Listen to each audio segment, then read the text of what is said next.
C'est un grand spécialiste de la lumière qui vient d'être honoré à Strasbourg. Thomas Ebsen, franco-norvégien, vient de recevoir à 65 ans la médaille d'or du CNRS.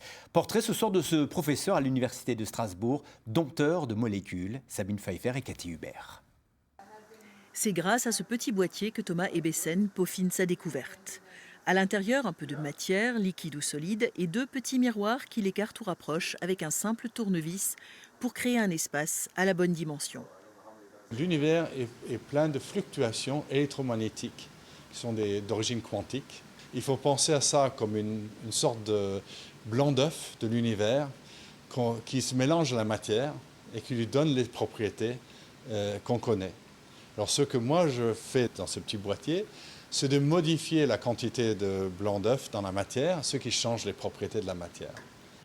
Modifier ainsi les propriétés des molécules comme la conductivité ou la réactivité chimique ouvre des perspectives incroyables dans toute l'industrie.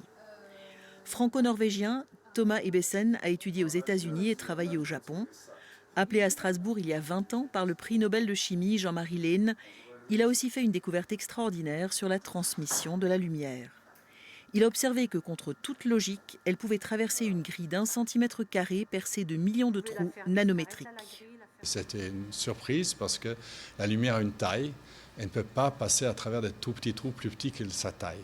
C'est comme si moi je disais que j'allais passer à travers le trou d'une serrure d'une porte. Vous ne me croirez pas et vous aurez raison.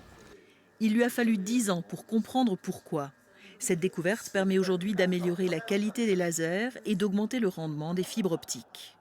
Thomas Ebsen a changé 3 fois de domaine de recherche. Il croit profondément à l'approche multidisciplinaire et se définit comme un explorateur. Je suis curieux depuis que je suis très jeune, j'ai été très curieux et faire de la recherche, c'est pour moi une passion, c'est un hobby, c'est pas un travail. Une passion qu'il adore partager avec ses étudiants et les jeunes chercheurs de son équipe.